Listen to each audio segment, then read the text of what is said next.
na sandali nila Tyron at Jewel ay sabay na silang natulog na magkayakap sa buong gabi. Hanggang sa kinaumagahan ay nagising na naman si Jewel nang wala na naman si Tyron sa kanyang tabi. Maaga na naman itong umalis nang hindi niya namamalayan.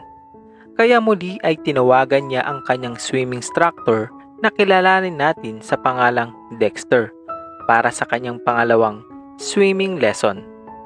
Ang lahat ay wala na sa mansyon at tanging mga katulong na lamang ang kasama ni Jewel ng umagang iyon.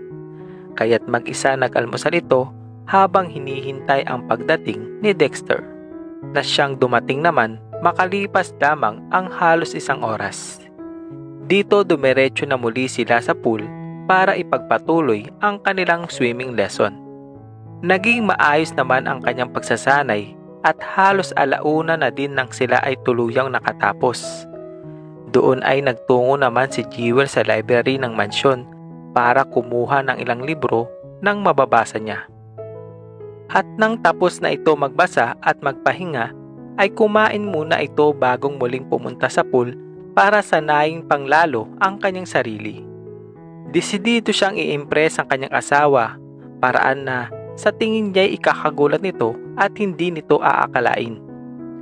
Ang 2 gabi nilang mag-asawa na magkatabi ay mahalaga na para kay Jewel. Nagpapakita kasi iyon na nagsisimula ng unti-unting maging maayos ang kanilang pagsasamahan. Lumipas ang bawat araw, linggo na naging okay ang lahat sa kanila, kung saan maaga pumapasok si Tyron habang si Jewel naman ay naiiwan para hintayin ito. Hanggang isang araw, habang kumakain si Jewel ng kanyang tanghalian, ay biglang may bumusina sa labas ng kanilang gate.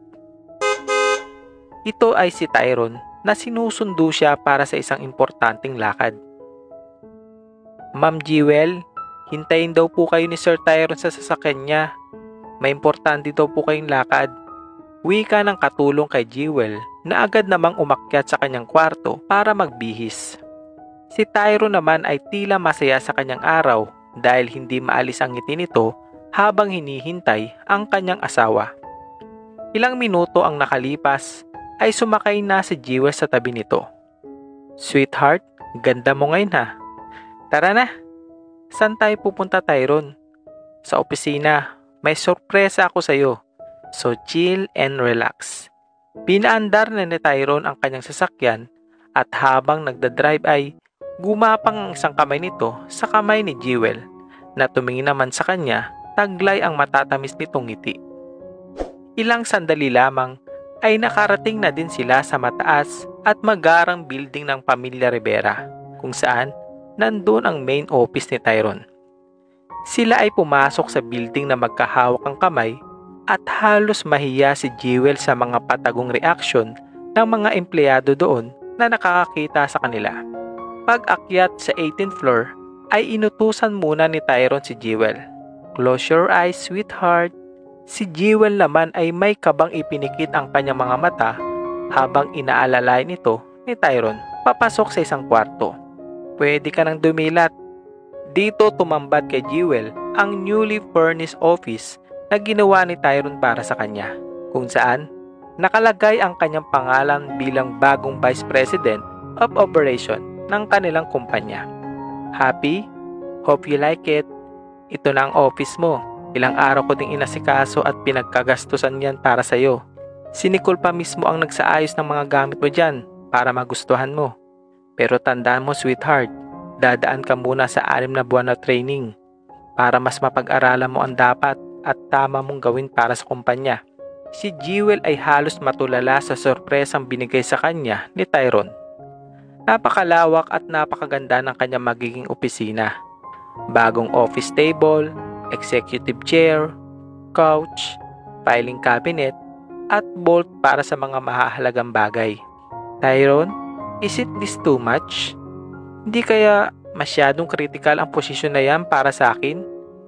Naiinip lang naman ako sa bahay at gusto ko lang naman ay yung may gagawin ako." "Jewel, you're my wife. Kagaya nila ma'am at dad, ikaw ang magiging katuwang ko sa pagpapatakbo ng ating kumpanya. No more 365 days? Mahinang wika ni Jewel dito. Pangiti naman itong tinugunan ni Tyrone. Do you really believe that I will allow you to leave me after 1 year? Yun ang sabi mo sa akin, di ba? Malambing na wika ni Jewel habang nakatitig sa mga mata ng kanyang asawa.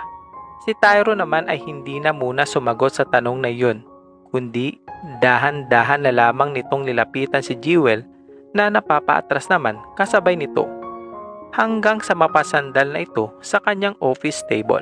Nang na-corner na Tyrone ang kanyang asawa, ay malambing niya itong hinalikan sa kanyang labi.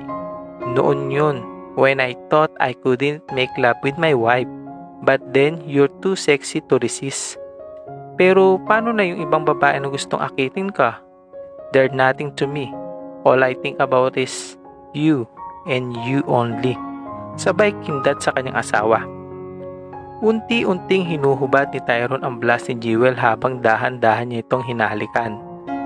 Sabay bumulong ito sa kanya. I bet you haven't made love in an office table.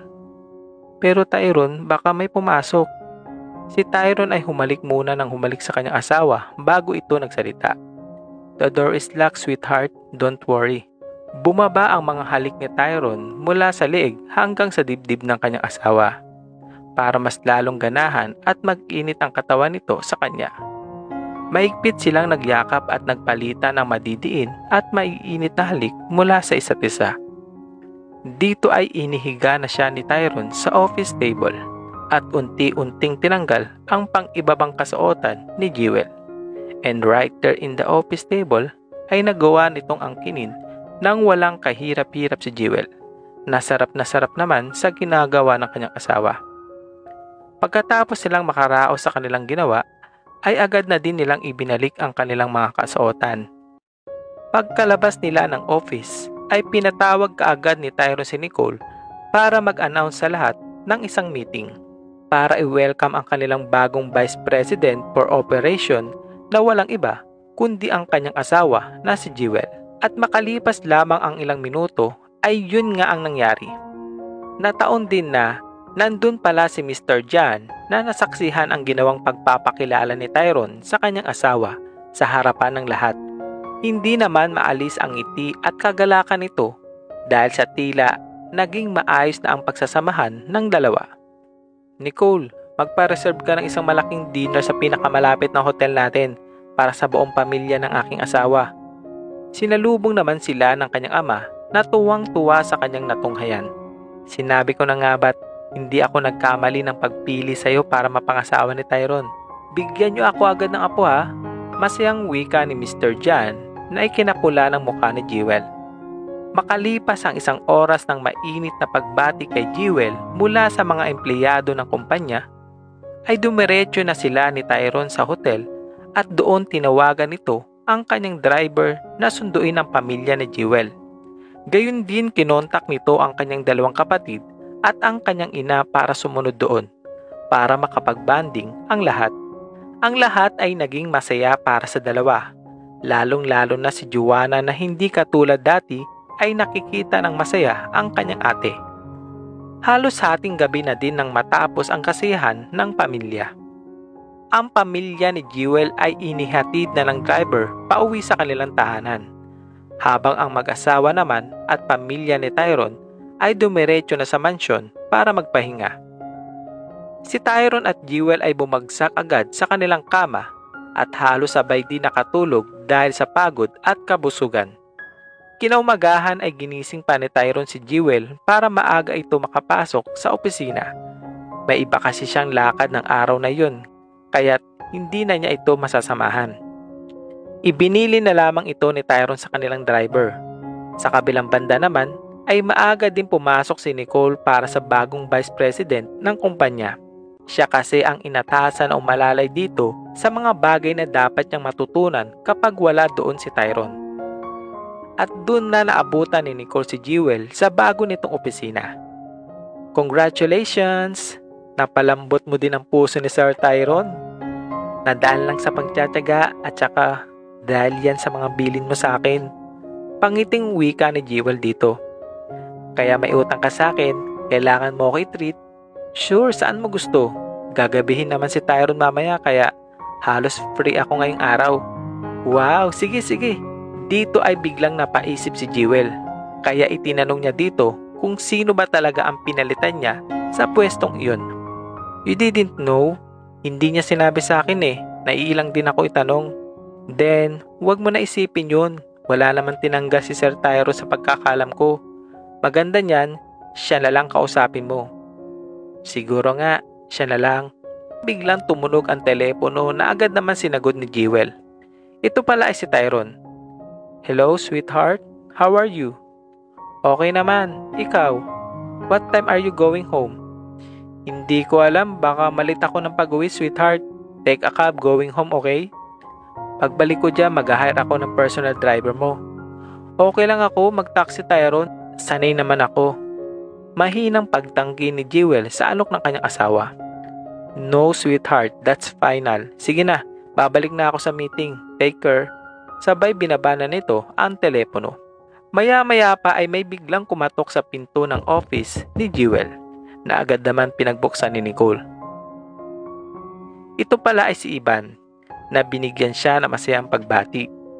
Congrats! Bagay na bagay sa ang opisinang ito at malapit lang sa office ng asawa mo ha. Well, since kailangan ko siyang bantayan against unwanted visitors, kaya pabor din sa akin yan. Pangiting tugon naman ni Jewel dito. Siya nga pala Ivan, may lakad kami maya-maya ni Nicole. Sasama ka ba? Kakain lang tayo. Sure, why not? Wika ni Ivan at agad na din umalis sa kwarto ng mga sandaling iyon. At sa kanyang paglabas, ay nagsalita naman si Nicole kay Jewel. Dapat hindi mo na siya niyaya, Jewel. Bakit naman? Ayaw mo ba kasama si Ivan? Hindi ba't crush mo siya? Si Nicole ay hindi na sumagot na tila may biglang bumagabag sa kanyang isip. Sorry, may problema ba? Okay naman kayo ni Ivan, di ba? Tanong ni Jewel. Okay lang naman kami. Sige, babalik na muna ako sa table ko. See you later. Wika ni Nicole habang pinipilit ang kanyang pagngiti. 5:30 na nang natapos si Jewel sa ilan niyang gawain. Kaya inaya na niya si Nicole na lumabas kasama si Ivan. Kung saan magkakasama silang namasyal ng araw na iyon. At sa isang seafood restaurant sila, dinala ni Ivan para kumain ng hapunan. Umorder naman si Nicole ng wine para sa kanila. Hindi pa man nasiserve ang pagkain, ay alak na agad ang nasa harapan nito. Hey, okay ka lang ba? Tanong ni Jewel kay Nicole nang umalis muli si Ivan para magbanyo. Of course, wag mo akong alalahanin. I know something's wrong. We talk about it tomorrow. Natapos ang gabi na halos mahilo-hilo si Nicole sa tama ng alak. Kaya't inihatid na muna nila ito bago umuwi. Sa biyahe ay kinausap ni Jewel si Ivan. Nicole acted weird. Napansin mo ba? Si Ivan ay naging tahimik at tulala. Tila biglang lumalim ang iniisip nito. Kaya nung tinapik ito ni Jewel sa balikat para tanungin muli, ay nagulat ito. Ang sabi ko, Nicole is acting weird. Parang ikaw din pala. Wala yun. Hindi ko alam. Si Jewel ay hindi na nangulit pa at nanahimik na lamang. Bakit ginabi kayo ng